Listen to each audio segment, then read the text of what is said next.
Hello, and welcome to the podcast where good trivia gets rewarded and bad lies are punished. But will we catch the lies? This is What's the Fact. Yes, welcome to the show, and we hope you won't be the title of the show. That's right. We hope you... You won't be What's the Fact? No, gone too soon, Oh, man. I see. Gone too soon. We're calling it gone too... I think we are. I think we're calling it... And look, it's about people who died before their time. Yes. Right? And we haven't. And my name is Ryan Whistle. This is Warren Robertson. And Is it possible to die before your time?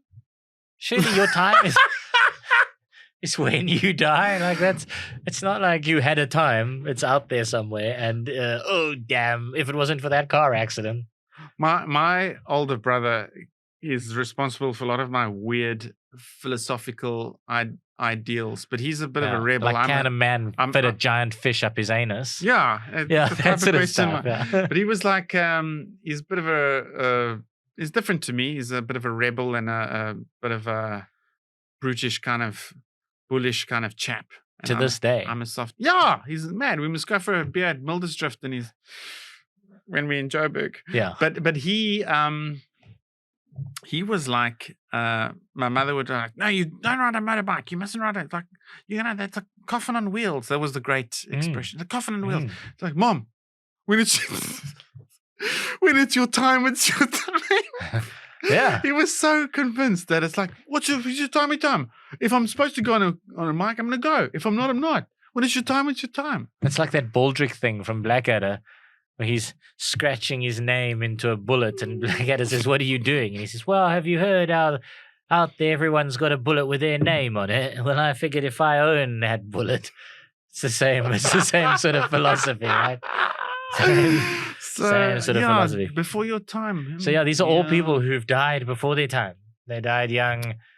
Because the time's getting quite big these days. They're reckoning 120 we're going to go for. 120 now. Is your Liberty Life retirement annuity going to... Oh, no. I'll be working until 120. There is no retirement annuity happening here. I mean, more scary than that is I'm convinced I'm dead by like 65. So then, no, there's vitamins in the beer and all sorts. Oh, I mean, good. Yeah, they're pumping things in here to keep us going. Yeah, I mean, look, they're not putting alcohol in here. So. Anyway, good. Right, let's talk about people whose time. Like, there's lots of people who've gone too soon, right? There's the whole 27 Club, and I bet people are reckoning we're going to talk about the 27 Club a lot. I'm not going to do it. Are you doing it? Either. No, shame. Yeah. Similar type things, but not the club. Yeah, so the 27 Club is obviously the people who died at the age of 27. And there's a lot of them. Jimi Hendrix, Kurt Cobain, Janis Joplin, Amy. Right. And then there was apparently one of the guitarists who started the Rolling Stones. Oh. Yeah, I think his name is something Jones, maybe Brian Jones or something.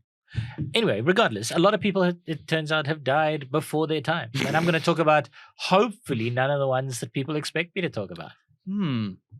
Let's see. I'm going to do a couple of common ones. I got to be honest, I'm a little bit worried that as a 44-year-old, I might consider some people who are slightly older to be before their time as well, Like there might be a 20-year-old watching this going like, what the fuck, 40? He died at 40. That's fucking ancient. How crazy life comes. Suddenly, how did, when we are 20-something saying, oh, you're old. Like, what? Yeah. I was clubbing just now. Yeah, you blink and then you're the same person, except you're looking back at this instead of the young, beautiful you that you were. It's like a picture of Dorian Gray. Yeah. Yeah. But that's a beautiful quote from, which is in this theme from Oscar Wilde, is the tragedy of old age is not that you are old, but that you are young. Fair enough. No one can say it like Oscar. No, because he would have said it in a different accent. For one thing. All right, it's my turn. It's my turn to start. I'm just trying to wonder where to kind of begin. All right, I'm going to start with just a random one then. All right, let's go to America, to Saturday Night Live, to the Blues Brothers, to Animal House. We're talking obviously John Belushi here. Okay. I kind of weighed things up. I was like, do I do Chris Farley? Do I do John Belushi? Because both of them... He was one of the two guys in Blues Brothers, eh? That's right. That's correct, yeah. Dan and- Aykroyd was the other one. That's right, Yeah. John Belushi. He's like a bit of a wild character, right? I mean, there's all these stories of. Firstly, he died of a drug overdose Ah. at 33. He I think it was 33. Yeah, and before that, he'd established a reputation as being a bit of a wild card. He used to regularly get bills for trashing hotel rooms, and he once with the musician Joe Walsh got a $23,000 damages claim from a hotel after staying there one night. So yeah, he was a bit crazy. He died in 1982 at the age of 33, as I said, of combined drug intoxication. But that's a lot of money. 23,000. What did you do? I mean, it's not like taking a few towels or even a picture frame in your bag. Yeah, even if you trashed the TV, you pulled all the fucking wall down, you hung on the chandelier, like even that, it would be difficult to add up to, because in today's money, like in South African rand, Yeah. that's like 18 million rand. No, it's about 460,000 rand at the moment. I mean, it's serious cash. But yeah, he died. So when a drug dealer by the name of Kathy Smith injected him with a mixture of heroin and cocaine, which back then was known as speedball, Jeez. famously at the Chateau Marmont Hotel in West Hollywood, California. Incidentally, Do you know the date? John Belushi. so Because it was a 70s-ish movie. What was Oh no, so he died in 1982. Blues Brothers? Yeah, Okay. he died in 1982. Yeah. Now Smith. And I wish I'd listened to this before the podcast. She's actually quite interesting because she was the person that inspired singer-songwriter Gordon Lightfoot to write his song Sundown. I love that song. Sundown, You better take care if I find you been creeping round my back stair. That's the one. Yeah. So she is the toxic relationship he's singing about in that song. Because he had a few extramarital things going on. Yeah. But in this instance, he was dating this Kathy Smith, and she's clearly something of a wild card. She injected John Belushi. Ah. Then she went and she sold the story this is about how too she was the sad. one that gave John Belushi the drugs to one of these big tabloids and landed up spending 15 months in jail for it. Huh. But anyway, let's get on to my fact. My fact is that when Dan Aykroyd dreamt up the Ghostbusters, he penned the part of Peter Venkman for his close friend John Belushi, right? Because the two of them had done the Blues Brothers, that had been yes. this massive success. Mhm. Venkman's the leader of the Ghostbusters. He's what would you call it? A parapsychologist, I think is the name that they give him. And then he died, and Bill Murray famously took the job, and Bill Murray was a minor guy in SNL at the time when John Belushi died, and then Bill Murray took it and he stepped in and he blew it away. Yeah. But my fact is that despite his death, Belushi still had a strange impact on the Ghostbusters because the franchise producers modeled the green ghost Slimer on Belushi's image at Dan Aykroyd's request. This is my fact. Dan Aykroyd requested that they model Slimer on John Belushi. On John Belushi, yeah. It's a fascinating fact. And Slimer, because there's controversy with the Ghostbuster in the terms of the cartoon, because the first cartoon to come out was called Ghostbusters, but it had nothing to do with the movie. And it was it's called The Real Ghostbusters. Yeah, let's go Ghostbusters. It was that song, and I enjoyed it, but it wasn't the movie. You and might then be thinking about the second series. And then they brought out an animated thing based on the movie, and there was Slimer in there. So there's two, yeah. Yeah, and I love that. But John Belushi, the little I know about John Belushi and Slimer, I don't think there's a resemblance. You're probably trying some trickery, yeah? I'm going to say no, it is not true. You started with a false-ism. I started with a fact. Really? Yeah, I mean, in the first movie, right? So the first movie came out, I think, 1984. The ghost didn't have a name. He wasn't called Slimer. He was called Onion Head Ghost. Dan Aykroyd used to call him the looming ghost of John Belushi. And actually So did funny. yeah, and the dude had to make this thing in studio every day because it stank and it would melt, and then so he'd make it in studio every day, and then on Dan Aykroyd's constant request, they started making him look more and more and more like John Belushi that's until eventually, funny. so he did look like John Belushi. Really? Eh? He actually, Slimer becomes a bigger part in the second movie, in the 1989 Ghostbusters 2.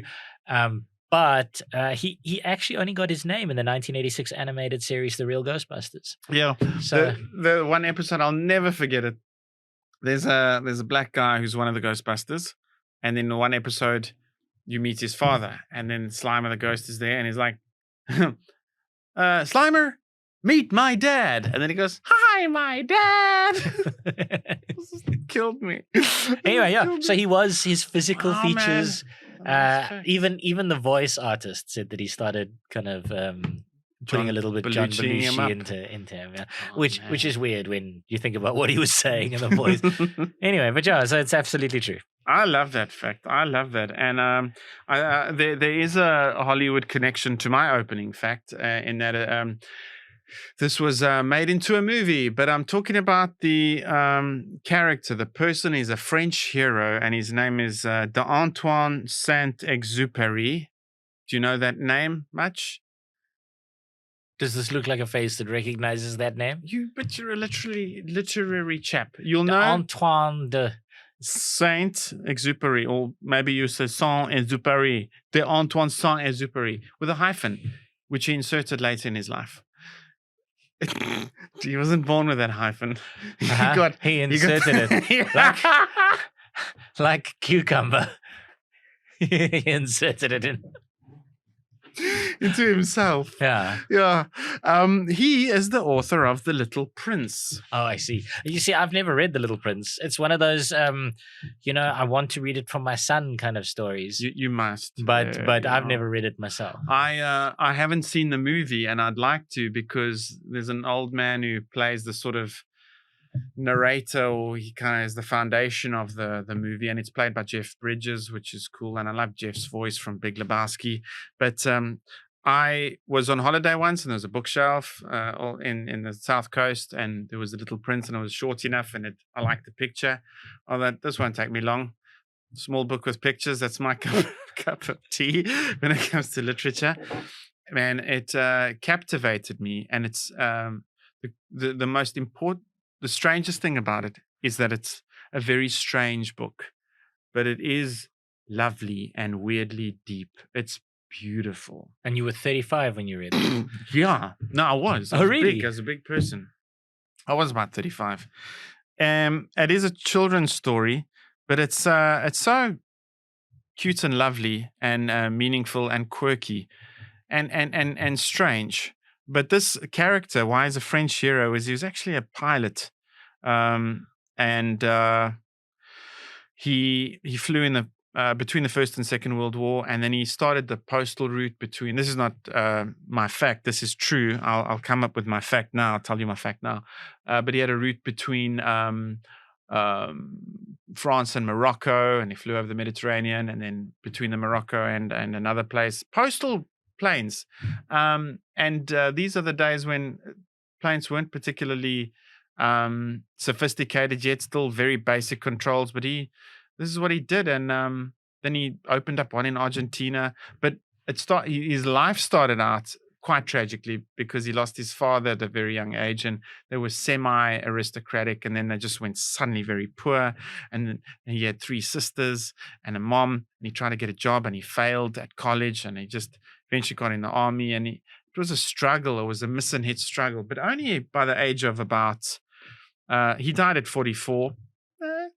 Gone too soon. I mean, if I die this year, I would like to believe it's too soon. Yeah, me too. Yeah.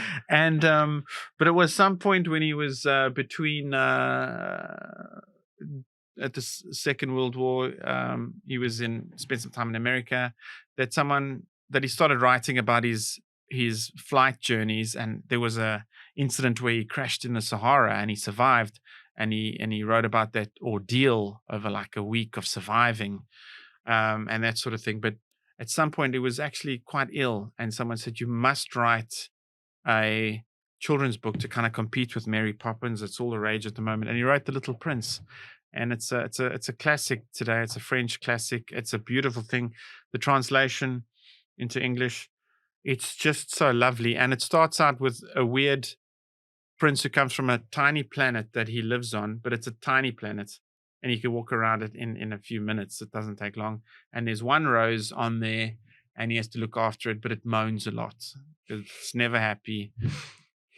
And my fact is that Rose is based on his actual wife.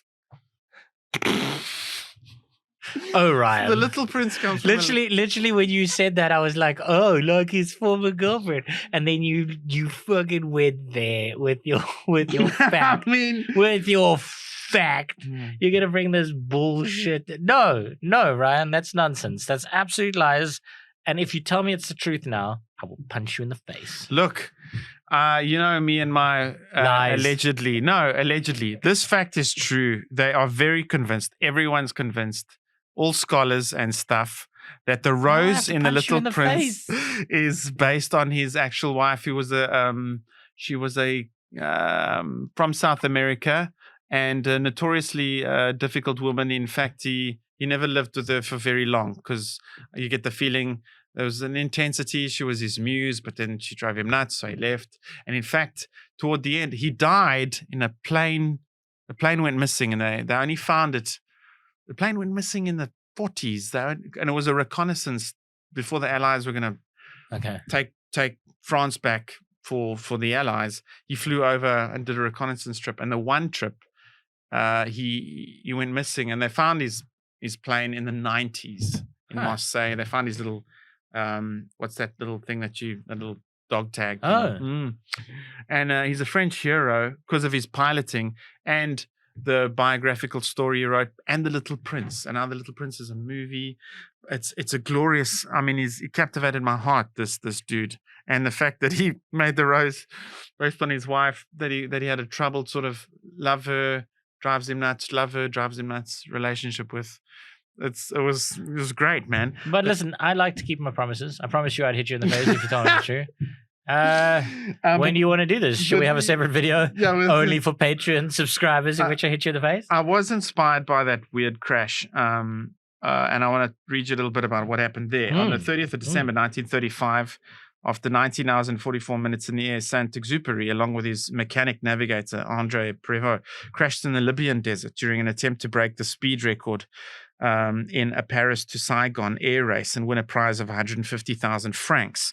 The crash site is thought to have been near the Wadi Ratran Valley, close to the Nile Delta. Both Saint-Exupéry and Prévost miraculously survived the crash, only to face rapid dehydration in the intense desert heat. Their maps were primitive and ambiguous, leaving them with no idea of their location. Lost amongst the sand dunes, their sole supplies consisted of some grapes, 2 oranges, a mandelaine, a pint of coffee in a battered thermos, and a half pint of white wine in another. They also had with them a small store of medicine. 100 blah, is blah, that blah. Is that the most French fucking I've crashed desert emergency rations you've ever heard of in your entire life? Coffee. There was no water coffee, there. Wine. None. It's coffee and water. It's coffee and wine. That's amazing. Then it says they both saw mirages, experienced auditory hallucinations, which were quickly followed by more vivid hallucinations. By the second and third day, they were so dehydrated that they stopped sweating. On the fourth day, a Bedouin on a camel discovered them and administered a native rehydration treatment that saved their lives. The near brush with death would figure prominently in his 1939 memoir, Wind, Sand and Stars, winner of several awards, and Saint-Exupéry's classic novella, The Little Prince, which begins with a pilot being stranded in the desert, is in part a reference to this experience.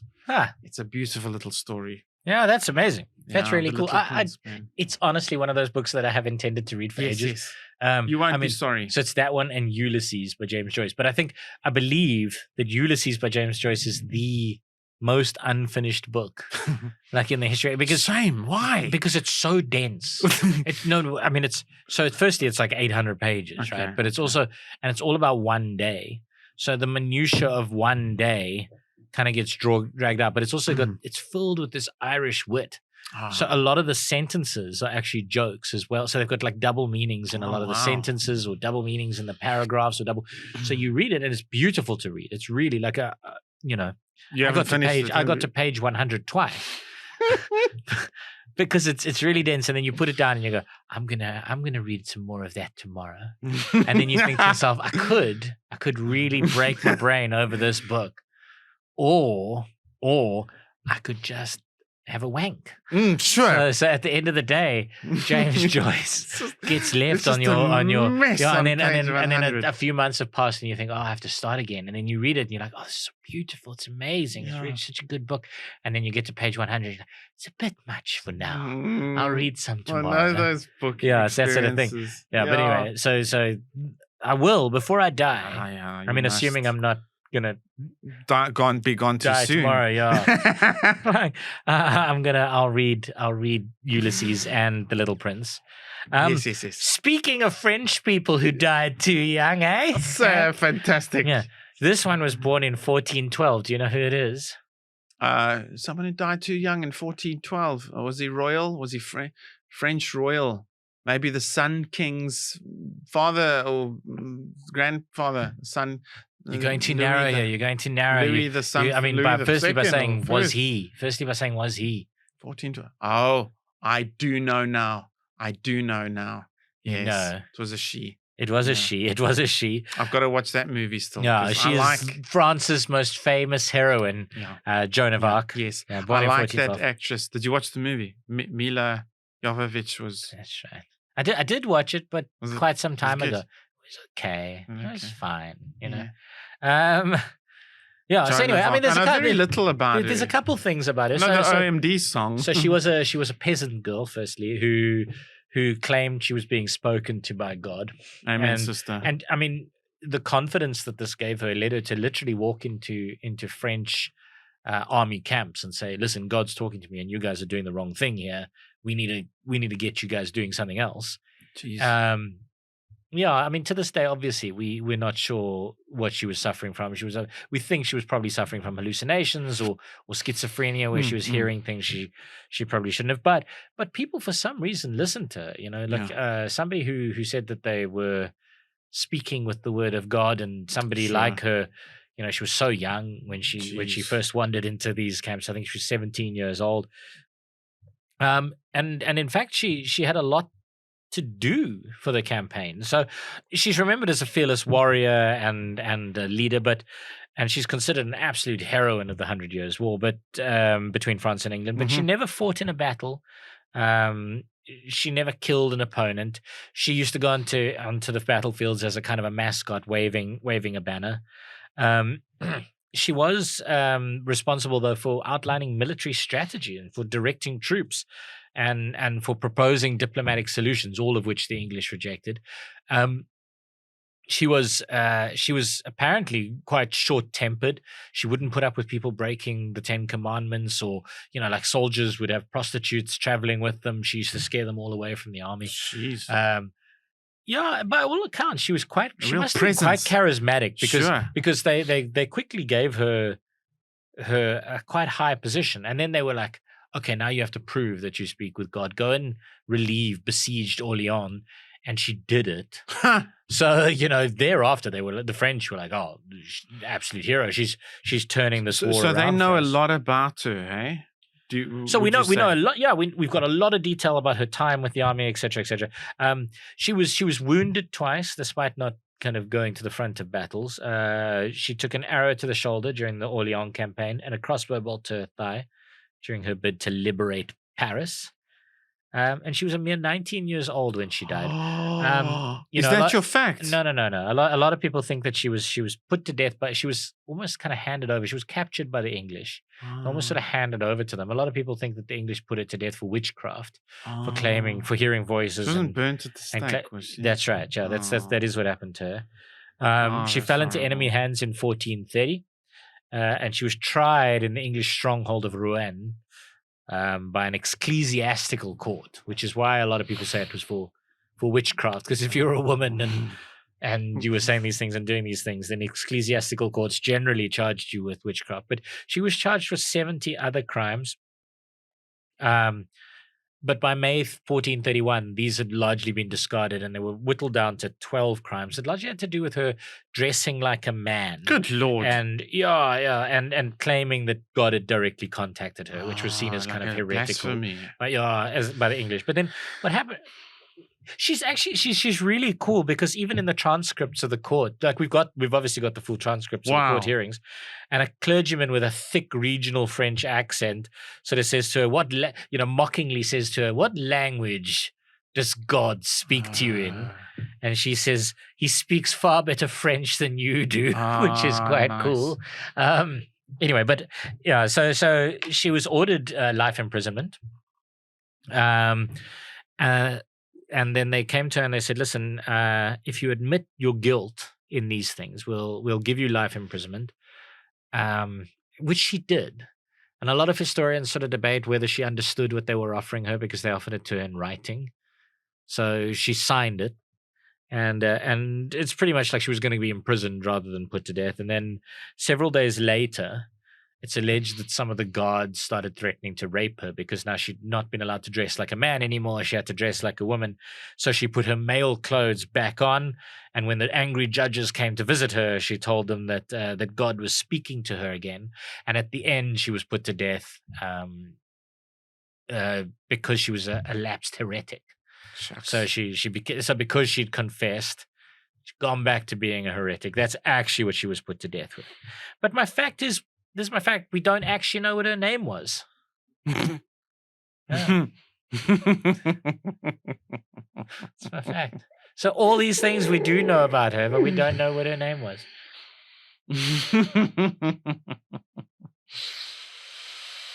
Well.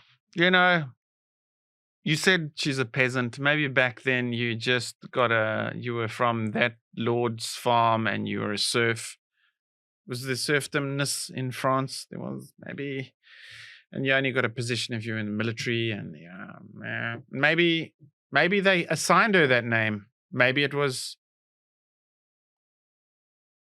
speaking the truth. I don't know enough about Joan of Arc. Sadly, I actually need to. I think it would be a story that's greatly inspiring. I must look into it.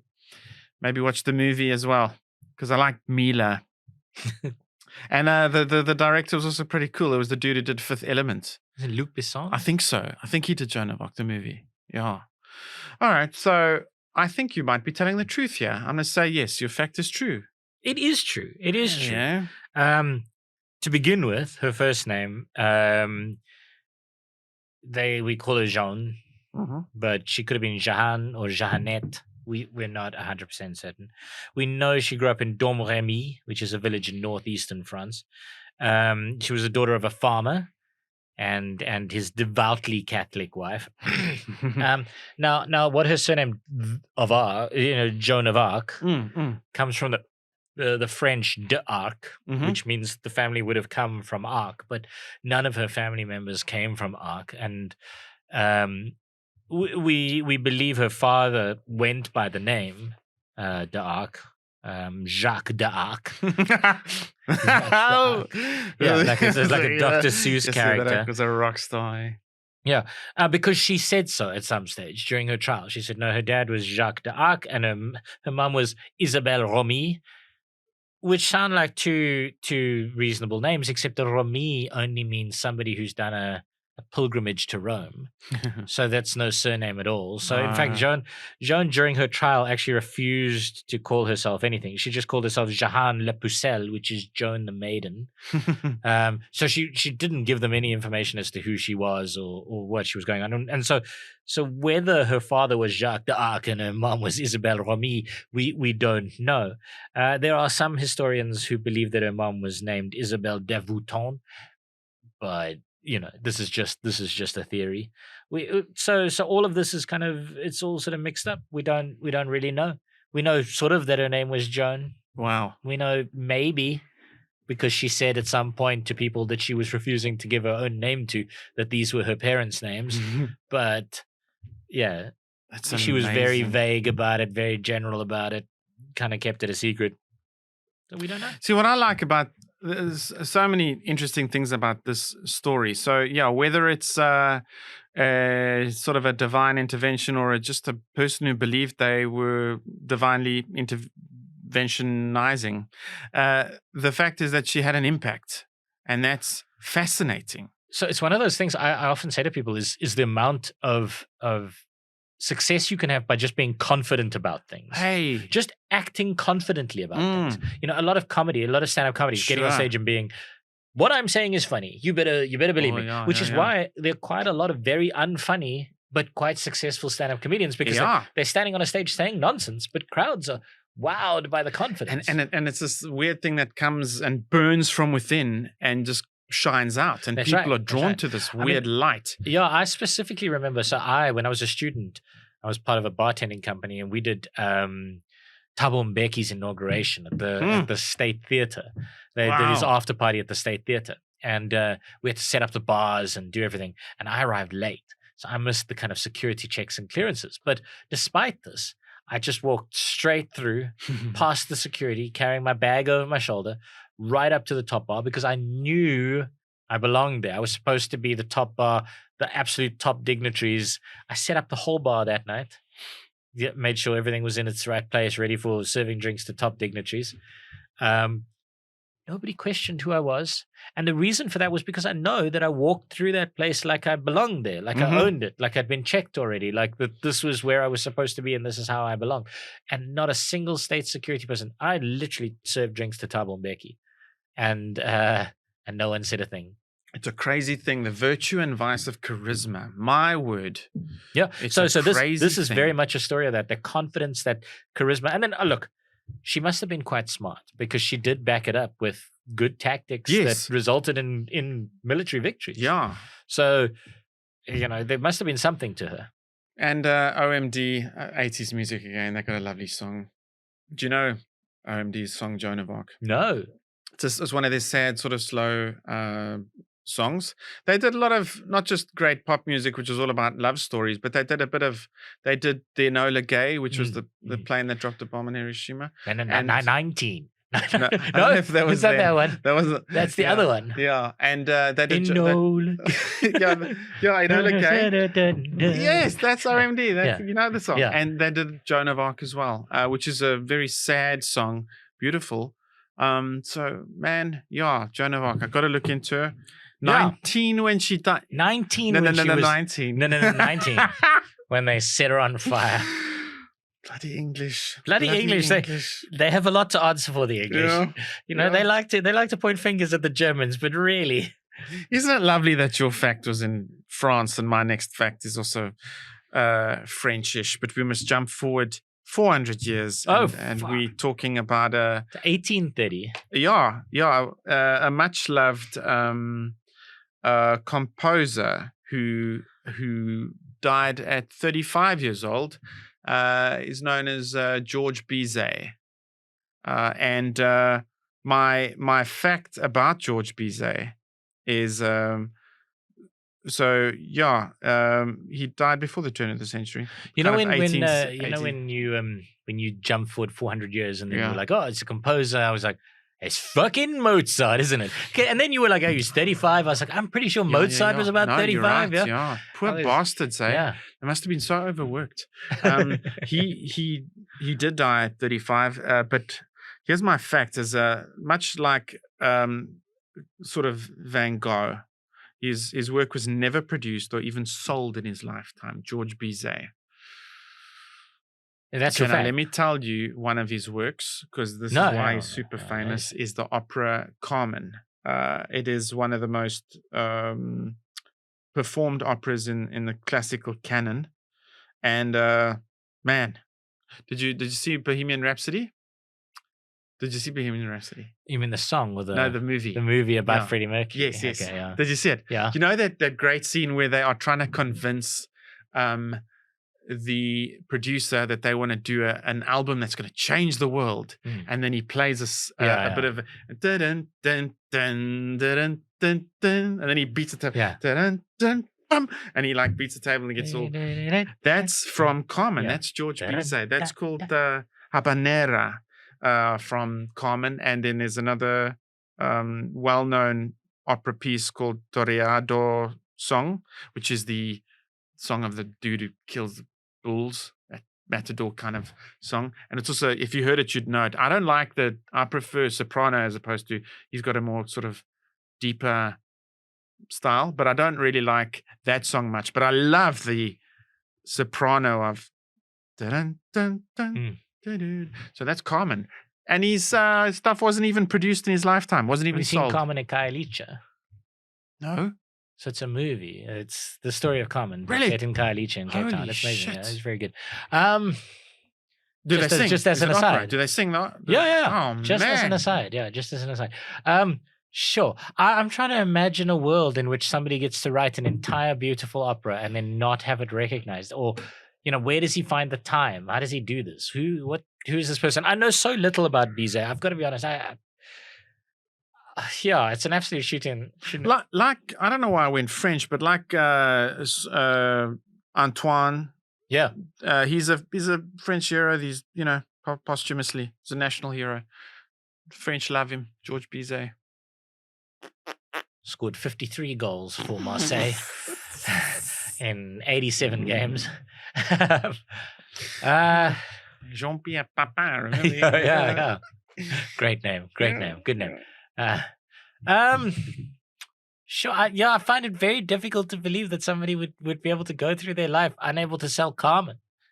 I mean, I can sort of understand with something like, as you say, Van Gogh, because his work it's radically. He was obnoxious because he was a little bit eccentric, shall we say? And he was obviously whatever he was, blessed with or cursed with. It gave him these weird sort of visions and seeing the world in a he sees the world like different basically world. like flat, crazy and these bright different colors colours and mad colors. Yeah. And then he goes to the other side of the River Styx, and people go, "Fuck, this is great." Eventually they catch up with his work, right? Like they eventually start noticing. Actually, the stuff he did is interesting. It's creative. It's bizarre, and it's but it almost like was he as a character had to get out of the way of his work. People they didn't want to interact with him. They didn't want to talk to him. So it was almost like he had to get out of the way of his work so they could view his work without him. Without him fucking talking their ear off, literally. I can't imagine that with something like Bizet. I can't say that Carmen was so ahead of its time or so. It's beautiful. It's really lovely, but I can't say that it was so outstanding or so different or so weird and he so obnoxious that I can't imagine that it was sold. So I'm struggling with it. I'm gonna say it's a lie, but I'll believe you if you do say it's true. No, I like your style. It's a lie that's not too far from the truth. Very young, excellent pianist, but he never pursued piano stuff. But he wanted to become a famous composer. Went to Paris, didn't quite crack it, and then there was the Franco-Prussian War. And he got involved as a soldier between 1870 and 1871, during which Bizet served in the National Guard. One lousy year in the National Guard. Come on, Bizet, put more effort in. Do you care about your country or not?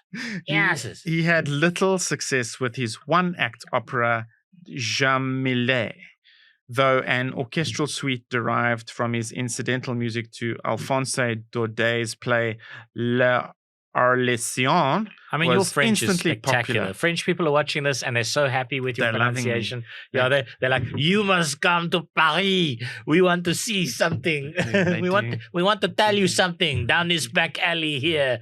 Come here. I've got some friends down there. Say hello to my little friend. My friends and I, we want to say a little something to you, no?" The production of his final opera, Carmen, was delayed because of fears that its themes of betrayal and murder would offend audiences. After its premiere on the 3rd of March 1875, Bizet was convinced that the work was a failure. He died of a heart attack 3 months later, unaware that it would prove a spectacular and enduring success. Carmen has since become one of the most popular and frequently performed operas in the classical canon. Like I said, that's so unfortunate. That stuff it's sad, isn't it? Sad. Yeah, that stuff sucks. Yeah, that blows. But at least he got to leave some sort of legacy. Yeah. You know what my legacy is? Yeah, really good collection of pornography under my bed. And we are flooding we are flooding YouTube with our podcast. Yeah. Oh no, my son will one day get to watch hours and hours of his father being an asshole. I mean, there's no doubt about that. No. Speaking of assholes, here's someone who is not an asshole. If I say the word to you, just one word, you'll know who I'm talking about. And that word is crikey. Oh, nice. It's not Crocodile Dundee. It's he's a real life person. It's Steve Irwin, eh? Steve Irwin, the crocodile hunter.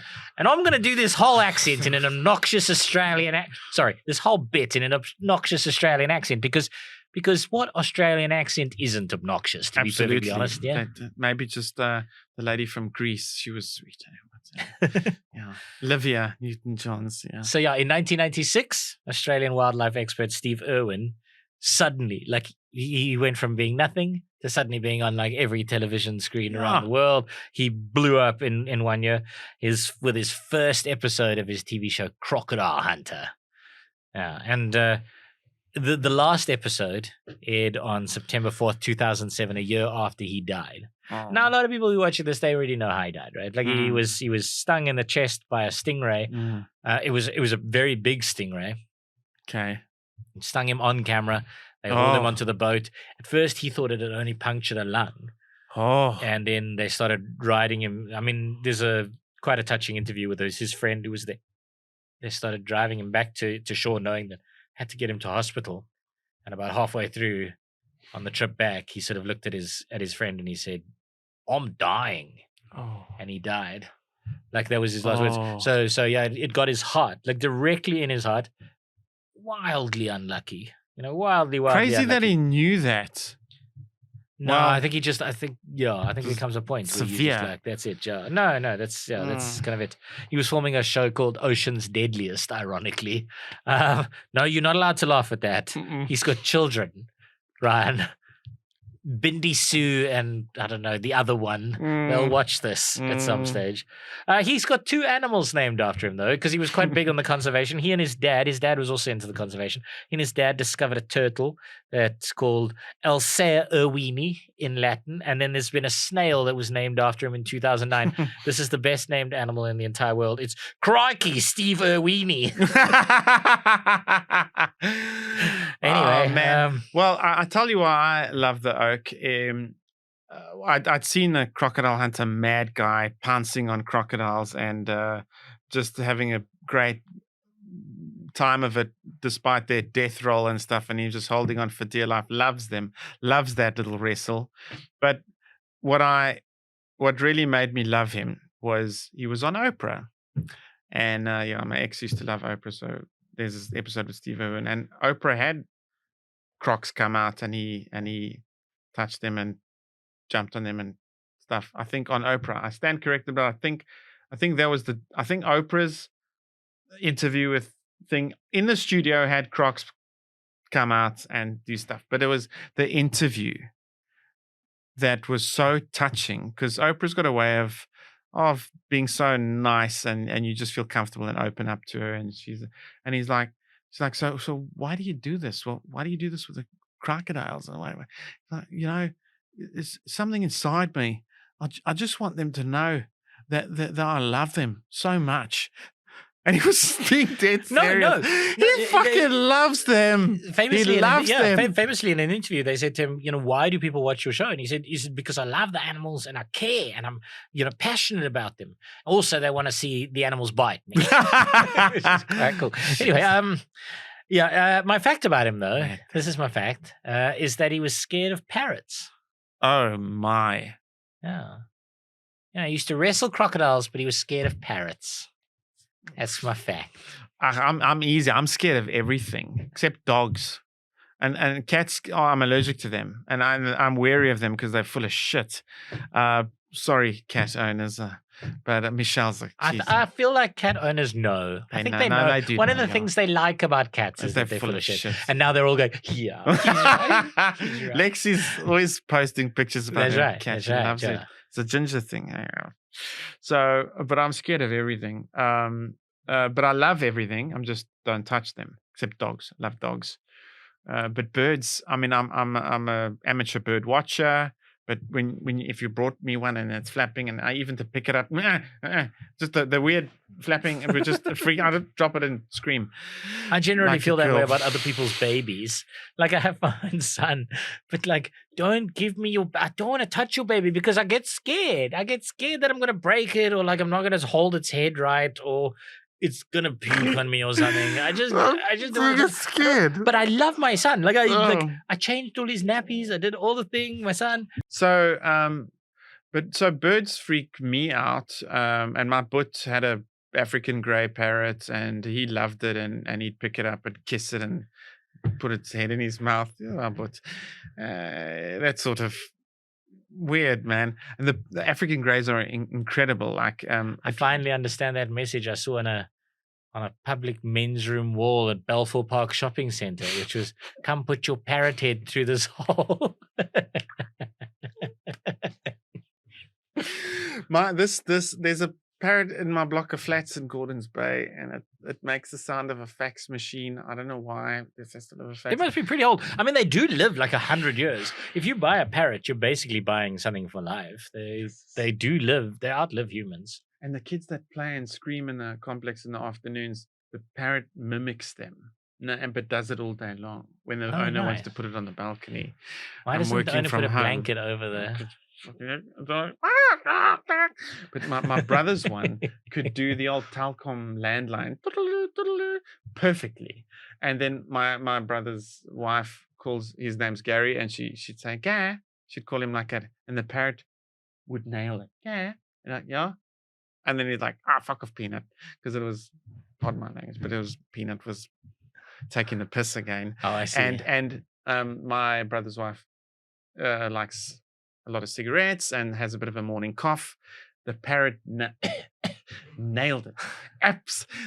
Those African greys are, and It's like they'll find the most irritating noises in your house, yeah, and then they'll just do it that's the one. Like, non-stop. You have to put a Yeah. blanket on there for them to shut up. If you leave them open in the night, no, they're because gonna. then they think it's nighttime if you put a blanket on them. You can't keep them in nighttime all the time. But at nighttime, you should put a blanket on. oh, Otherwise you they'll- definitely should. Maybe I think they carry on talking because they're nervous.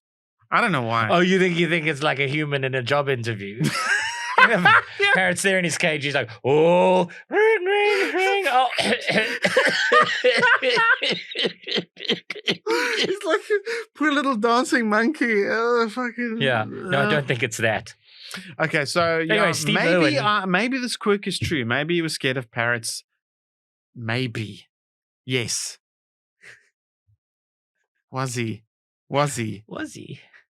I say yes. Okay. Yeah, he was. Was he? Yeah. Weird, eh? Isn't He that was asked weird? once in an interview Shit, if that's any weird. animal did frighten him. He said, "The only animals I'm not comfortable with are parrots, but I'm learning as I go. I'm getting better and better at them. I really am. For some reason, parrots have to bite me. That's their job. I don't know why that is. Shit. You've nearly torn me nose off. Shit. I've had some really bad parrot bites."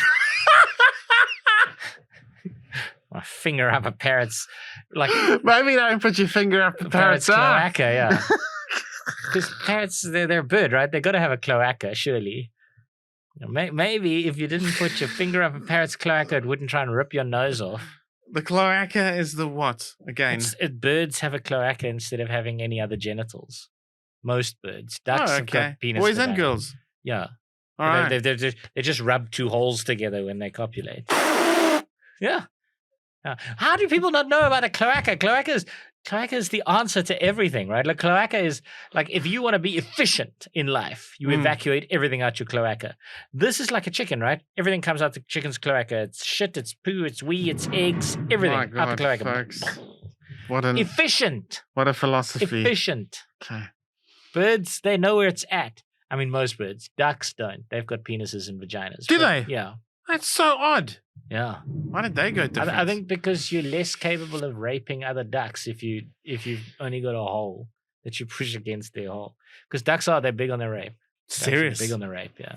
Fuck. There's a hilarious video online of this American woman with her pet duck all like manicured and stuff, and she brings it down in a baby carriage to the local lake.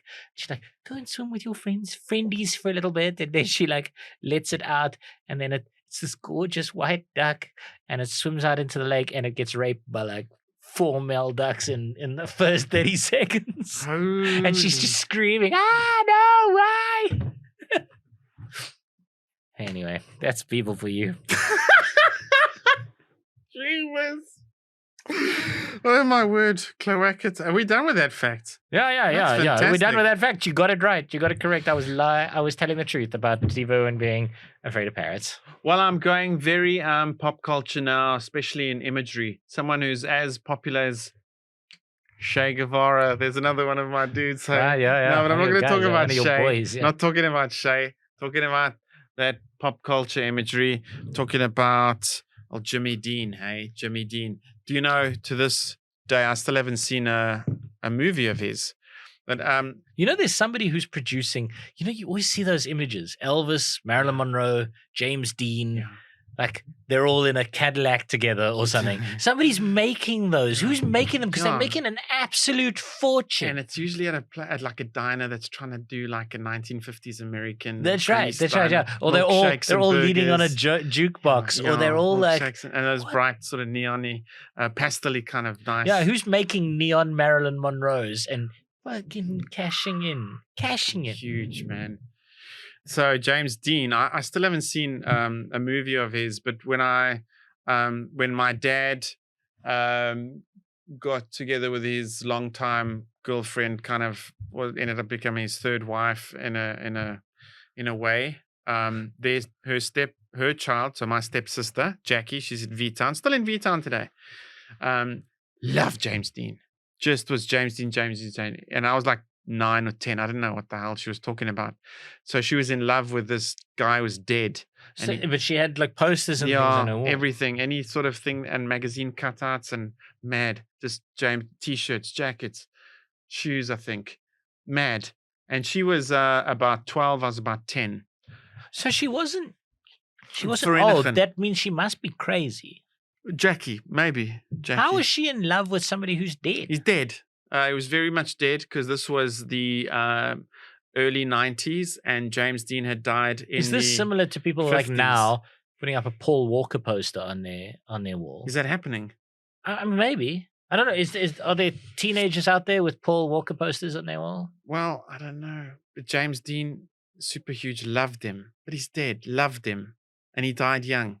See, name of this episode. The thing is, when you die young, that's the age you are forever, right? Yeah. So when you go to heaven, everyone else is old, but you're, hey, chicks, hey. Yeah, but then you have to sleep with all the old chicks. Yeah. So that doesn't help. No. You might as well get old. Win some, you lose some. You might as well get old. So they don't like sex in heaven anyway. It's frowned upon. No, it's frowned upon. yeah. The second you do that, you have to go to the heck place. Yeah. But the Baptists are allowed because they're the Are they given special permission Yeah. for fornication? So what I'm going to tell you about him, in a career spanning 5 years, he's regarded as a cultural icon of teenage disillusionment and Did you social write that down? estrangement. No, You wrote that down. You wrote down he's regarded as an icon of teenage No. disillusionment. no, I didn't write it. Because I think teenagers have had way more icons of teenage disillusionment since then. though. definitely, yeah, yes. Like this is largely what we love. His was Listen, a the car 90s was accident. all about teenage disillusionment. Believe me, I grew up in a decade of teenage disillusionment. Yeah. We loved the fuck out of that. And We- then our yeah. heroes, what they did was they sang about teenage disillusionment, and then they went to a cabin in the forest and they put their brains all over the roof. That's what they did. That's what they This did. was a car accident. Yeah, Yeah. casual Had it car easy. accident. That's not teenage Yeah. disillusionment. It's not teenage disillusionment until you've said to your entire fan base that you don't have a gun. No, I don't have a gun. Yeah. And then you went up to a cabin and put your fucking brains in the roof. I'm not interested in you, James Dean. You're a liar. You had a sports car. Yeah, he did. Yeah. Extraordinary little short burst of artwork that he put out. And my fact is that he was nominated for 2 Academy Awards posthumously. And he's actually the only person ever to have that's happened to. Nominated twice after he's dead. No, we've done this previously. There have been people who've won Academy Awards after they're dead. So I'm saying nominated twice posthumously is my fact. Well, obviously, Who won? Who won when they died? well, for that you're gonna have to watch our movie podcast. Nice. Yeah, Was it the yeah. movie one? Okay, sweet, Yeah. man. What that famous, because he's okay. Here's the thing about James Dean. I'm a Rebel without heterosexual a male. cause. I'm a heterosexual male, but I can look at a face like that and say, very good looking. Is that why man. you're wearing the leather jacket? Is that what you? No. Was I don't that a think so. Maybe James Dean reference? subconscious? No, Okay. but a very handsome man, a beautiful face, like great eyebrows. Looks like a a very male straight Winona face. Ryder. Yeah, man, just a smashing face. And then his performances are very emotional. He's a great actor. He was like a bit of a DiCaprio. I like Leonardo's acting. Okay, I think James Dean was a bit of a Leonardo. You don't think he's been eclipsed by River Phoenix yet? Leo? Oh, No, you mean no, James Dean. maybe. Was I never saw any of River's emotional performances. Was he in a River Runs Through? No. What was no, no. That movie, unsurprisingly, is not just about him. Fucking. Was it? Was he in there? The Stephen King movie? It. Oh, It's not just about him just fucking running across the set the whole time. No, that's Brad Pitt was in that movie. And Meryl Streep. Yeah. Yeah. I don't. Shame. River Phoenix died, and I'm like, He was in one of the shame. What was he in? Indiana Joneses. Is it? But just briefly at the beginning. But his main one was it called Stand By Me? The one where the kids Stand By find. Me. But he's a lighty. Yeah. He had a River lot of Phoenix movies in it. as a kid. He I died at see. 23. Oh, I didn't know that. Yeah. This is fascinating. So, do you know in Disaster Artist, which is the movie about the worst movie ever made, The Room? Oh, right. So good. in the movie The Room, The Room is amazing. okay, Oh, I've still got to Mark. see it. Yeah. But I didn't hit her. but he literally copied. He didn't wasn't inspired by, based on. He copied that line from James Dean. You're tearing me apart, Lisa. so James Dean, in one of his movies, when his folks are divorcing and he's got to choose who he has to live with, then he comes up with that. You're tearing me apart. It's on YouTube. The whole movie. The Room. Yeah, you can watch the whole. But I'd rather go to the midnight annual viewings wherever they have them. They have midnight annual viewings. We're gonna do that. We're gonna have that. Yeah, we're gonna do that. Yeah. Cape Town surely has got one. Surely. Yes, see. And Disaster Artist was a good movie because it's a movie about the worst movie ever made. James Franco, lovely. I thought you were about to say Ed Wood because Ed Wood was a movie about the worst director ever. Oh, really? Being Ed Wood, yeah. Oh, wow. So what's your final answer then, man? I said he's nominated for 2 Academy Awards posthumously. Nah.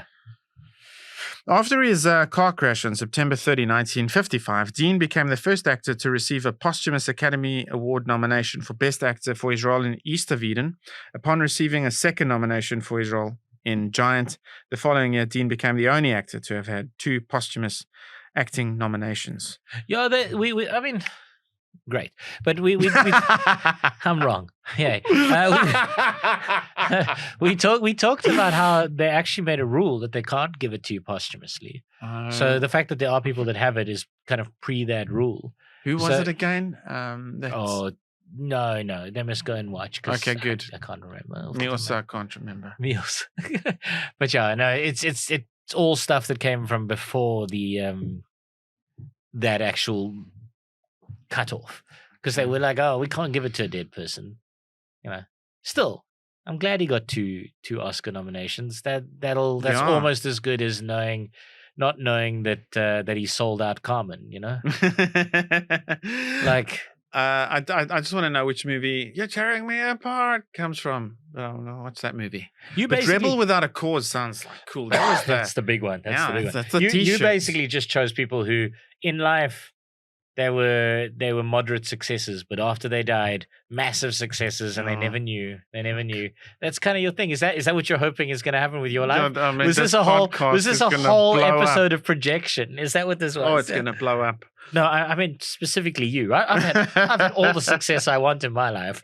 I don't need any more. No, I'm gunning for the late blooming vibe. That's going to be my cup of tea. Oh, is that right? Okay, you're like, oh, once I'm dead, they'll recognize me. Those peasants. But even like, who was on a yacht in the Mediterranean at the age of 70, surrounded by, let's say, people in bikinis?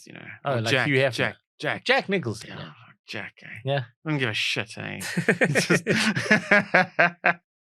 I mean, he had success during his life No, as well, that's though. true, So yeah. you're saying, he's not like He's not a late bloomer. He was just Colonel Sanders. like... Colonel Sanders. I mean, he only founded KFC at like 63. So yeah, so he's a dude. Late bloomer. Colonel Sanders reached 63, not knowing that he was gonna get all of the ladies by the time he was 70. All the ladies want to get taste of those finger licking. Anyway, good. All right, now my next one, you definitely know. You would recognize this person if you saw their face, but you may not know the name. His name's Josh Ryan Evans. Mhm. Josh Ryan Evans was born in California in 1982, and he's already dead. So this already tells you this is before his time.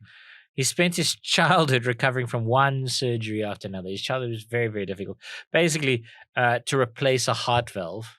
The fragile condition of his heart was just the kind of it was one of the symptoms of him being born with achondroplasia, which is a rare form of dwarfism that gave him the appearance and the voice of being a child, which made him perfect for a number of roles in things like Ally McBeal, where he played Ally McBeal's one of her arch nemesis in season 1, Oren Cooley. He played the young Grinch in How the Grinch Stole Christmas.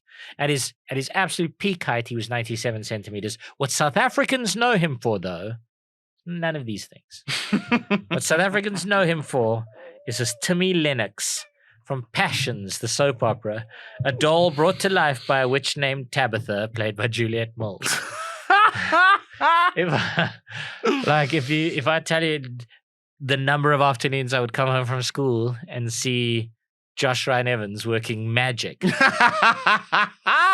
fucking magic, as a doll brought to life, called Timmy on Passions. The number of hours where I should have been doing homework, but I was instead watching this man fucking captivate me.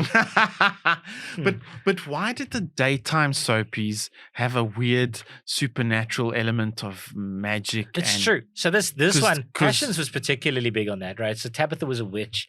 Timmy was this doll brought to life, but the whole thing was like, it was very, very supernatural, and also set with the traditional elements of wealthy families warring against one another. Yes.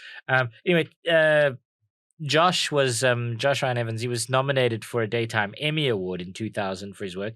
He won 2 consecutive Soap Opera Digest Awards for the role.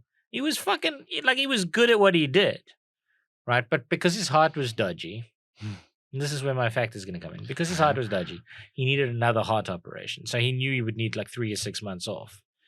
So he went to Passions, but he was hugely popular. He was like one of the most popular people on the show. So the producers said to him, okay, what we'll do is we'll kill you off and we'll bring you back as an angel when you're ready to come back. So, that was the deal. That was the agreement.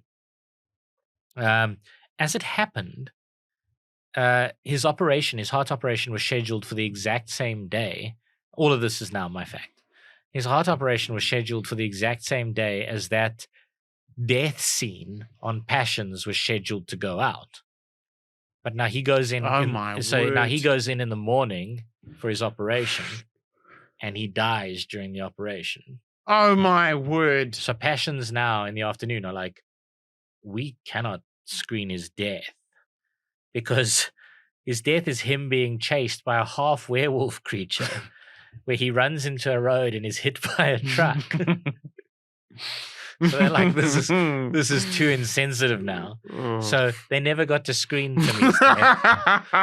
Instead, they screened a memorial episode to him, which got hastily edited that afternoon. So yeah. So because this is the whole thing is your fact. So the whole thing is my fact. The whole thing is my fact. I'm trying to, I don't know if our listeners and viewers remember your detail about working for People magazine, but this is the type of glorious fodder that would have just been smashing double-page spread stuff happening. Yeah, I mean, look, this happened. So he died on August 5th, 2002. So this was pre my People magazine time. I was still very much at university during this time, but you are right. had this happen. Because honestly, like to me, like because he was creepy. You know what I mean? Like he was really good at it. He kind of played it like a Pinocchio kind of real boy type thing. He was captivating. He was really good. I mean, I'm not surprised that he won awards for it. So the fact that the producers first made this deal with him and said, and then as it literally just aligned that because they obviously shot the episode weeks in advance, and then it just aligned that they happened to be on the same day, and then he went in for the operation in the morning because that's what you do. You don't eat. You go in for operation early in the morning, and then he was dead by like midday. And so they literally, the editors ran a memorial thing because in America, so here it went out, in South Africa it went out at like 5 PM. In America it went out at 8 PM. So they had like 8 hours to knock together this memorial episode. Because honestly, like when like I was like, no, surely they would just show the thing. Surely they, and then I was like, oh, he got chased by a half werewolf creature, ran into the road, was hit by a truck. Yeah, okay. I see why that was deemed too weird, too insensitive. I haven't given my answer yet. You haven't given. Oh no, you got to give. So I mean, no. Back then, I don't think they turned it around so fast with the weird memorial. Maybe they cut snippets of him previously but it breaks the. No, you roll with it, man. And that's the life of a soapy. If something happens in real life, you roll with it, man. I would say.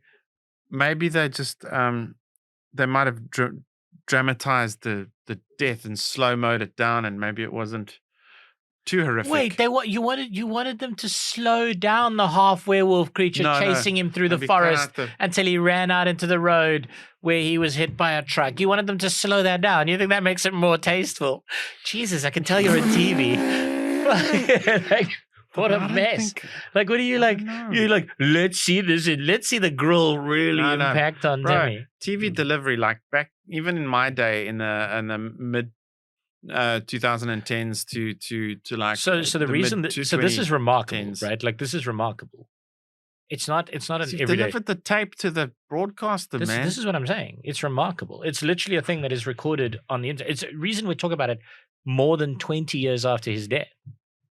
No, I'm going to say it can't be true. I think I think, well, okay. What I'm saying is they maybe softened the edit, but then my argument doesn't hold weight because I'm saying they didn't cut a memorial thing together. I don't think they knew he was going to die. Otherwise, they would have prepped it. No, they. I mean, maybe they played another episode, but they didn't play a memorial thing. Something about this is not true. I'm inclined to think, fuck it, they ran with it. They did run with it. They did run with it, but here's the catch. Yeah. The whole thing about the werewolf, I made it up. Oh, yeah. Fucker. He in fact died quite a sensitive death on the show. In a hospital bed, saying goodbye to Tabitha in this quite sweet way. But that's quite an incredible like, I'll see you one day, yeah. But it is quite an incredible coincidence that it happened on the same day. So I get it wrong because of... because I'm a cunt. No. No. What did I say? I said it's bullshit. So it is bullshit. It's bullshit for another reason. No, you're right. No, you're right. I made up the whole werewolf. The whole werewolf. I made it all up. I made up the road. I made up the truck. All of that was made up. It did air on the same day that he died.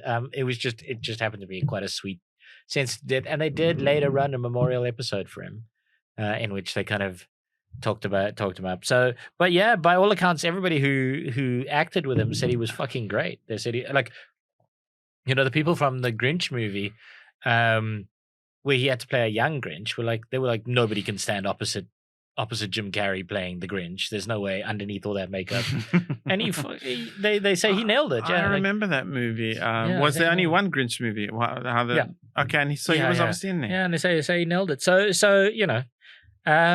while South Africans may not have known his name straight off the thing, Josh Ryan Evans, they may not have known that name.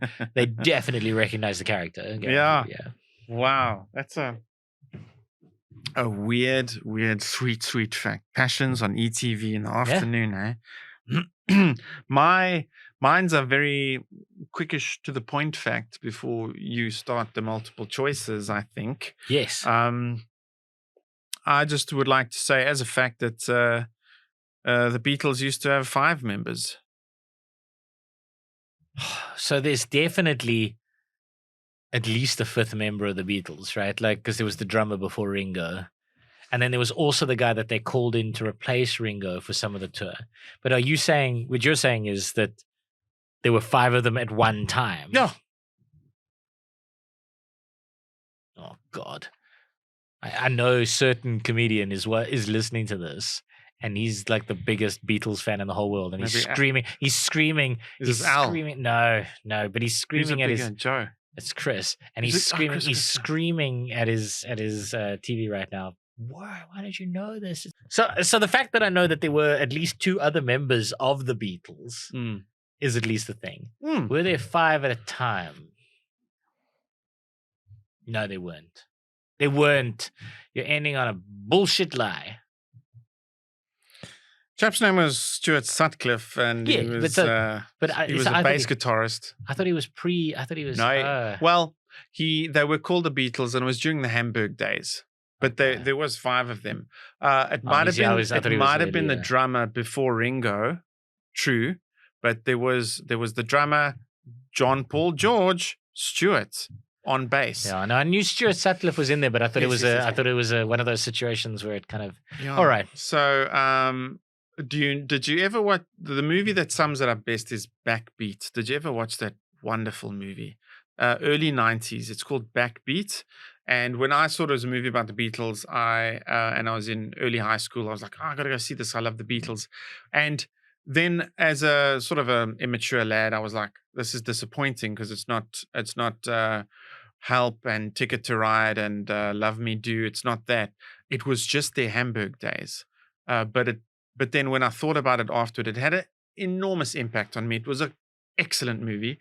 Just showed their crazy Hamburg days at the Kaiser Keller, where they got 2 residencies there. And the whole thing in Malcolm Gladwell's Outliers is that, that 10,000 hours story, that's what makes you really good. And so before they went to Hamburg, they were an okay band. Yeah. But after like 12 hours a day, 6 weeks in a row, they came back as this monstrously amazing band. I mean, if I think about like comedy, that would help. Sure. Oh yeah, residency. I mean, you gotta and the German owner sitting at the bar going Mach Show, which means make show. Sorry, German people, but something. But that's just like so. Mach Show. So there's no. That sounds more like your Dutch accent. Yeah. So it's like there's no time for food. It's pills to keep you up and playing. And they ran out of songs, so they would sing Johnny Be Good and make it a 20-minute thing with tremendous guitar solos in the middle and John Lennon trying to entertain the crowd by rolling on his back in circles on the piano. So that it stretched them. You have to.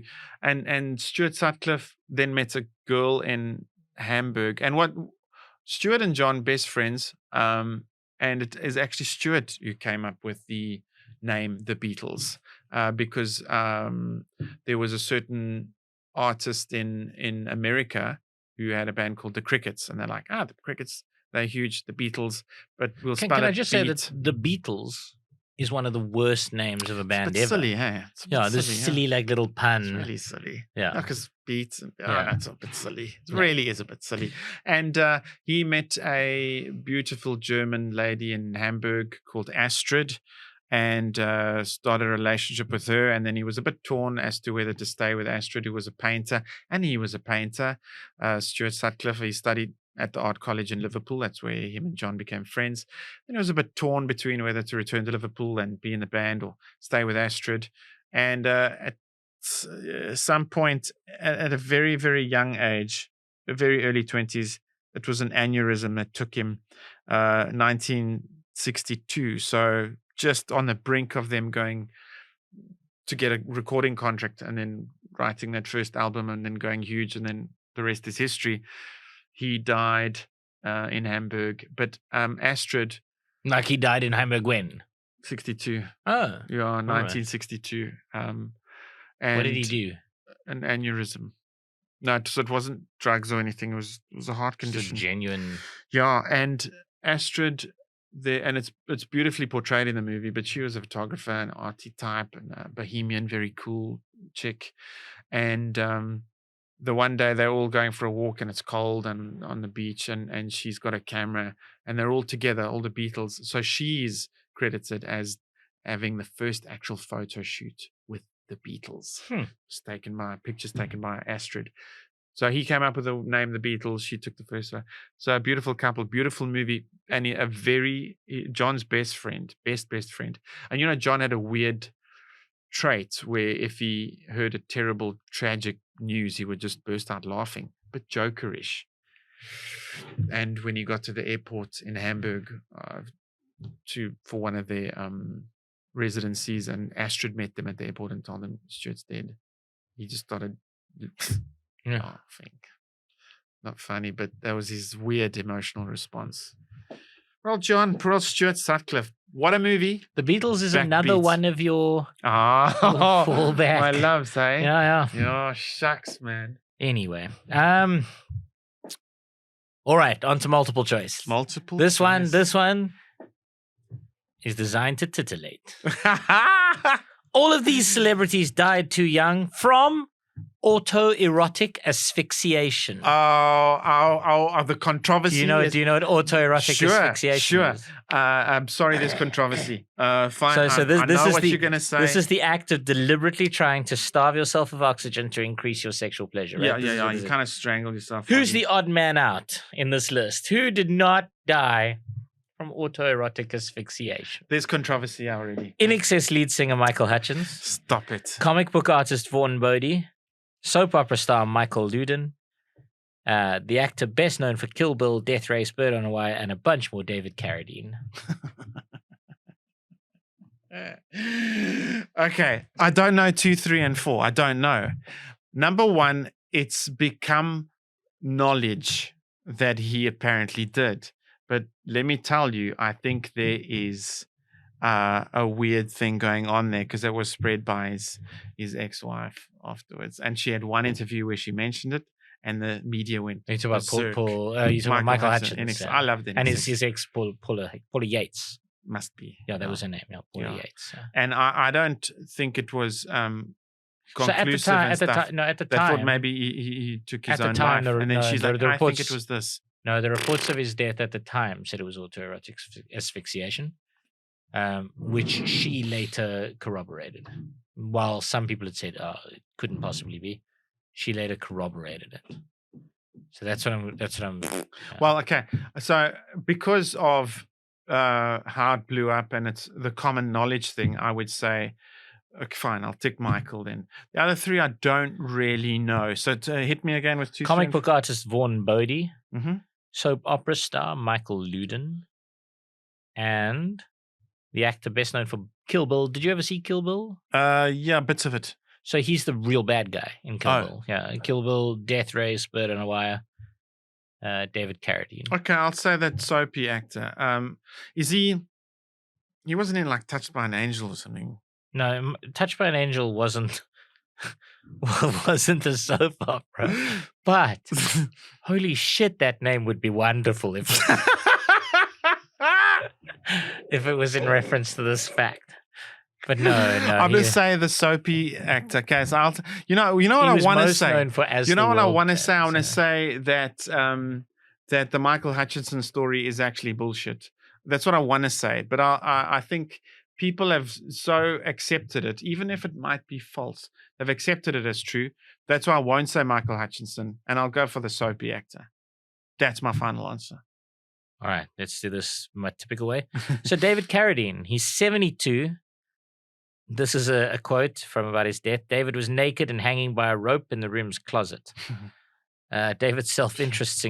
So initially they thought it was suicide. However, his former partners all came forward. 2 of his former wives came forward and said that he loved self-bondage, is what they called it. Okay. Yeah, they said that so it was an accident that goes wrong. There's risk when you try. And actually, when they went back and they re-examined his death, they concluded that in fact it was a result of accidental asphyxiation. A finding seemingly supported by 2 autopsies performed on his corpse. So that's David Carradine for you. Okay. Michael Luden. Yeah. He was an American actor, soap opera. Yeah. Your guess. Known for mainly daytime dramas. The biggest one he was in for years and years and years was a drama called As the World Turns. he was found hanging in his room wearing women's lingerie and a red wig, dressed as his drag act Tabitha. Tabitha from Passions Yeah. on ETV.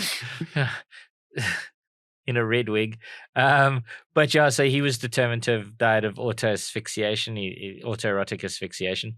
Comic book artist Vaughn Bodie.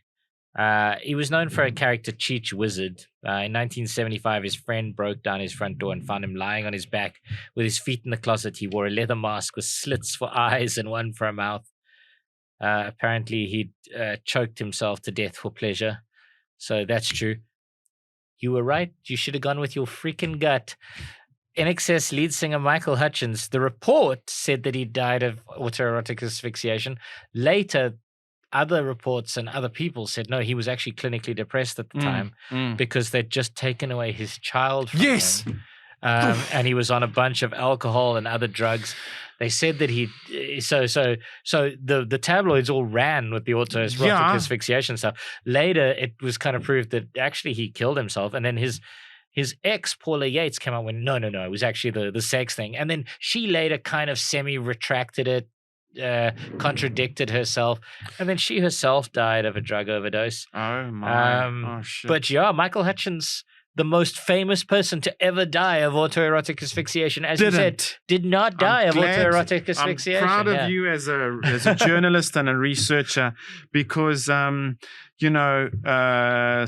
the whole mess of a divorce, and I don't know what his circumstances were, but it was too much for him to not see his kid, and that's what plummeted him into depression. And for that lady to then say, nah, it was, in the end, I think Paula Yates gets with Bob Geldof, who then adopts the daughter. I think her name Tiger Lily. Oh, really? Yeah. So then he adopts the daughter, and then Bob Geldof's daughter Peaches commits suicide as well. God. So there's this horrible, long range story. But yeah, so in the end, it's the most famous person to ever die of autoerotic asphyxiation, Michael Hutchence, who did not die. Well played, Mr. Journalist. You should have stuck with your stuck gut. With your my knowledge. heart with your almost. knowledge, you knew it. With my heart. Yeah, you knew it. I thought, because I just cottoned on to it when I thought, it's almost a kind of a defamation of character, bit of a thing. I think it's good to have kinks. I love people who have kinks. No, but don't you think she said it as a defamation of character because she? I don't know. So there's some people who believe had a power struggle in a custody battle. No, I think some people believe that suicide is a defamation. Like saying somebody killed themselves is the bad thing. Okay, so she wasn't trying to be an asshole. So it depends which way you swing. There's some people who'd rather cover up that you didn't die. You weren't suffering from depression. You didn't die from that. You died from some weird kink, rather. Yeah. I don't think it's necessarily a defamation. I think it's people have strange beliefs over what it's acceptable to die from and what it's not. And to me, I want people to know, me, including my son, watching this 5 years from now, I want people to know that it's okay to be yourself. Like if you died doing the thing you love, good for you. Michael Hutchence did not die doing the thing he loved. He died because he was depressed. Shame. What was that movie with Goldie Hawn when she goes to the army, Private Benjamin? Right. I think it starts with her on honeymoon. Very much in love, much older man. Middle of the night, she brushing her teeth, and then he kind of embraces her, and they get canoodling on the bathroom floor, and there's honey, it's late. You need to finish up now. Honey. He's gone. Well, that's pretty risque. He did what he loved. Yeah. He did Goldie Hawn on the so bathroom floor. But this is what I think about That's why she, what do I do with my life? She goes to the army, and Private Benjamin in the movie. Fine, but I think about this whenever a heroin addict dies, because they died doing what they loved. Fucking heroin. Oh, it's not necessarily a good thing. I'm just saying. Well, I'll tell you, someone who didn't die doing what he loved was Buddy Holly, because he was flying.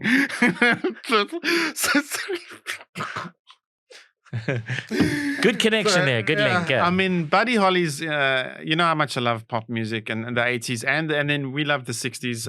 I really also love the 60s, but I love the 80s more. But we're talking 50s before the Beatles. Yeah, this guy opened for Elvis Presley and became huge after he opened for Elvis Presley, and then was becoming huge all by himself. It's Buddy Holly who had a band called the Crickets that the Beatles named this thing after, and some wonderful songs, and that's going to be part of my multiple choice. But I don't know if you ever saw the movie La Bamba. Richie Valens was equally wonderful, same era, and then they go on a big tour of America together. The Big Bopper, who sang "Who Put the Bop in the Bop, Shibop, Shibop." Oh no, I don't know if he sang Chantilly Lace, Chantilly Lace, and a pretty face and a ponytail. So we're talking like 1950s. I mean, you've got all of these songs in your head. It's amazing. Yeah, it's amazing. Yeah, and then there was this. There was like 4 of them, and only 3 of them could take the plane. 1 had to take the car. They do a coin toss. Buddy Holly, Richie Valens, the Big Bopper, take the plane, and it crashes, and they all die. And it was tragic. And the year was. I think it was. I actually don't have it. This is allegedly. No, yeah. This is allegedly the moment that inspired the day the music died, right? Yeah. So I mean, that is my multiple choice question. Which of these is not a Buddy Holly song? Peggy Sue, American Pie. That'll Be the Day, and Every Day. It's American Pie. Oh, really? Yeah, because it's about him dying. Yes. Well, you can't write a song about me dying. It's called no. What you're talking about the day the music died. Oh, am I? But it's also called American Pie. Oh, are you saying that Buddy Holly also had a song called American Pie? Sorry. All right, then read me these again. Because all the Peggy Sue, American Pie. That'll Be the Day. That'll be the day. And Every Day. That I die. And Peggy Sue. Okay. So those two sound very Buddy Holly. Both of those two, Peggy Sue and That'll Be the Day. That'll Be the Day. And there's Every Day, and American Pie. As I say, the day the music died is also called American Pie. The day the music died, and it's not that. It is American Pie. It's that one. You just don't want me to leap at it that easy. It's that one. What is your final answer? American Pie. Yes, you're clever. You know this stuff. I was going to try and catch you. He's Buddy Holly sang Peggy Sue, and That'll Be the Day, and Every Day. My favorite is That'll Be the Day. It's also his most well known, and Every Day is a beautiful song. Peggy Sue. I don't think much of Peggy Sue. It's a faster one. It says Peggy Sue. Da da da da. Was there more than one song named Peggy Sue? Hang on, whoa.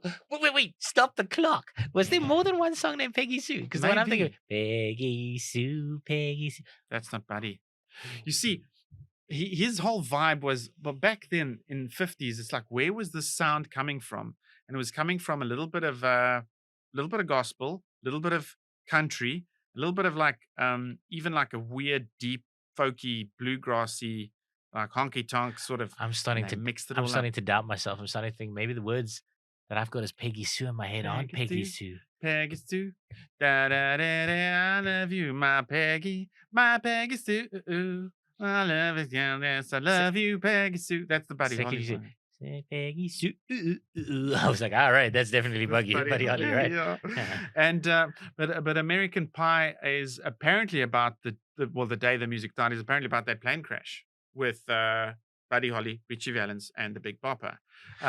So I'm going to interrupt you because I don't think it's necessarily about that. I think people have kind of forced that onto Don McLean, but it's not. Yeah, the whole song is crazy. It's about there's dramatic wars between angels and devils, and it heads toward this epic tale, and the story moves from this place to that place, and then eventually. So I know that Don McLean's been notoriously kind of like reticent to talk about the song, which is, I think, to his credit, because ultimately when people have gone, is it about this? Is it about the like, you know, the Richie Valens and Big Bopper and Buddy Holly dying? He's gone, Perhaps. Do the buggers, Yeah, the musicians, they do. perhaps, and he hasn't really spoken about it. I think in the end, after like a relentless decade of being interviewed about it, is it about this? Is it about this? He eventually went, yeah, that's about that. But he never spoke about the rest of the song. 'Cause you- So now you'll people, tell different publications different yeah, things. yeah. So now the rest of the song, like people are like, oh, but how does the rest of the song fit in? How's the? And I think that's been to his credit. Like it's been to his benefit.